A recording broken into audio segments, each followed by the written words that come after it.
That's your basic, your go-to tree when you need a search tree, is you would use a red dot tree. You also won't ever implement it. I mean, you might, I'm not going to make you implement an RB tree because all those special cases just take forever to figure out when you go through. It's absolutely possible, it's just very tedious. And so what happens is usually, like in my day job, 15 years ago, someone said we need an RB tree. And so they sat down and spent a week or two and implemented an RB tree with all the tests and everything, and they stuck it in a code library, and so we could all use it. And then C# came along and said, hey, here's an RB tree for you. And so we said, oh, thank you. So we didn't. Could use that a week ago. Yeah. So before we get to the next, I want to point something out here. So last week, we started with the BST. And BST probably sounded cool. It gave you the search feature, gives you login, searching, and that's nice. But it had these problems of getting Viney. And it was way too easy to get Viney. And we didn't want to really talk about how to not do that. So what happened then is, then we talked about 2-3 trees, which were a way for us to balance our trees automatically. But the algorithms were a little bit involved and took 2 passes, a little more efficient, less efficient. So that's why we came up with the 2-3-4 tree. 2-3-4 tree again was a self-balancing tree, but the algorithms were a little more efficient because it was a single pass. However, it's a 2-3-4 tree. You need 4 pointers in every node. If you don't actually use 4 pointers in every node, you're wasting space. So someone said, hey, we can make this an RB tree, which is a BST, or a binary encoding of a 2-3-4 tree, so we get all the benefits, the self-balancing, the easy algorithms for inserting and deleting, which then of course brings us back to, now we're back to a BST. So this is what I call the circle of life for trees. And I put it out this way just because it's easy to help remember how we did this. So that it shows a relationship. We started with this, it had problems. This was a first solution, this was a better solution, this was a better encoding of that, which we ended up back to binary search trees, but now they're balanced. Make sense? All right. Now, this is all the good stuff. There is a little bit of bad stuff.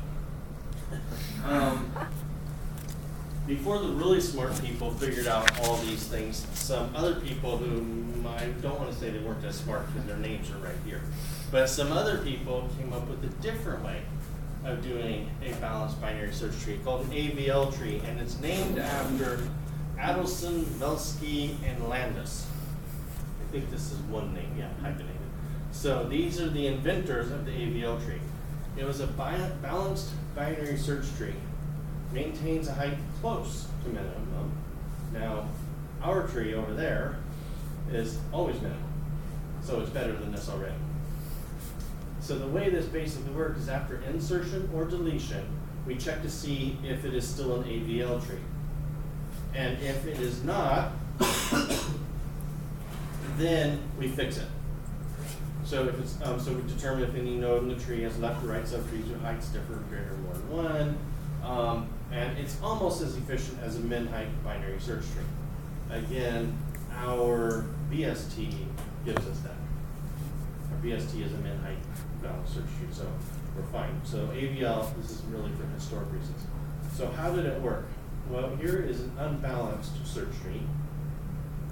And I said balance means that there's no difference, there's no paths of more than one difference. So here, what we've got is, and it's a little hard to visualize why it's unbalanced. I mean, it looks unbalanced, but it's kind of like this is a path of 1, this is a path of 2, this is a path of 3, so you've got a 1 versus a 3. But I mean, we know it's not balanced.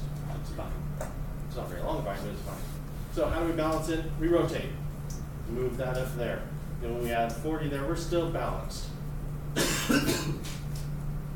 So here, we add 60. Are we balanced? Not anymore, because we have a 4 and a 2. So what do? When we go up here and we rotate this around, so move the 40 up, the 20 down here, and move the 30 from here over. And now we're balanced again.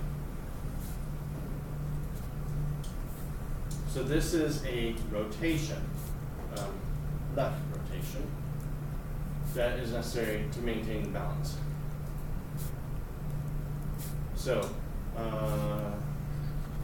so before and after single left rotation, this is before and after single left rotation, it decreases height.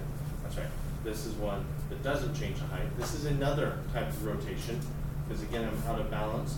So I'm going to rotate that around and I move those over. So I still have that height of 4, but I don't have that height of 2 anymore. So I'm now balanced. Okay. In addition to normal rotations, you can have double rotations, which I'm not going through in a lot of detail here. But here's where something is out of balance, and the double rotation is going to move one thing this way, and then a couple levels up, it's going to move something else the other way, trying to get things more balanced. Okay, so again, the other edition book's so much better because it has a whole page of showing all the different single rotations and double rotations, both clockwise and counterclockwise, that you can end up needing to do. So ABL trees were really hard to implement because you had all these special cases you had to keep looking at. Okay, now I've got to investigate, okay, I've got this subtree with this height and this subtree with this height, but this subtree has another tree that's got another subtree of that subtree that's got a height like this. So you find all these special conditions and you're like, okay, so that means I'm going to have to do a double rotation left then right. So, I mean, it feels like a Rubik's Cube to me. So ABL trees, like I said, they were hard to implement and hard to implement correctly. So I don't think people used them much. And then, of course, someone came along with the 2, 3, 2, 3, 4 B, and 2, 3, and 2, 3, 4 trees were around for a long time before RB trees were invented. Someone figured out this and added that to the whole cycle, kind of completed the cycle. In fact, when I was in college, but these had been so newly invented that the schools didn't really talk about it. I didn't even know if such a thing existed. And so the red-black trees are somewhat new. I mean, I graduated in 1990, so I don't know how new that really is, but somewhat new. All right, that's it for trees, for balanced trees. Questions?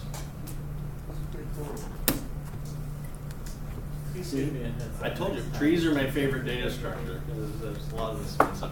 What was that? Please give me a heads up next time it's something that we're not ever going to use it. But you have to know it so you can figure out what's going on here. Sorry, there's no snooze button in this class. Yeah. Okay, well, you'll never use ABL trees. Does it get?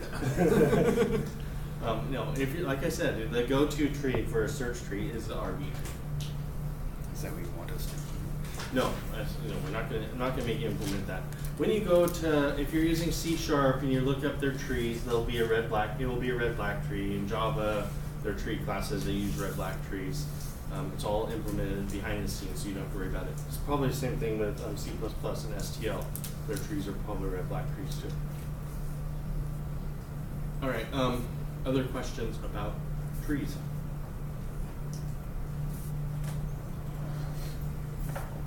No? Okay, so I'm done for today. So we're an hour early. I can answer any questions if you have any. Otherwise, we can be done early and I can go home. I'm feeling well anyway, so.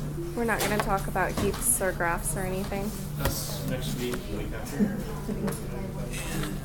Next week and the week after? Huh? Next week and the week after? Next week, I think, is priority queue. If it goes really fast, we'll start. I'll probably pull in some of the other stuff. Okay. Keep some priority queues.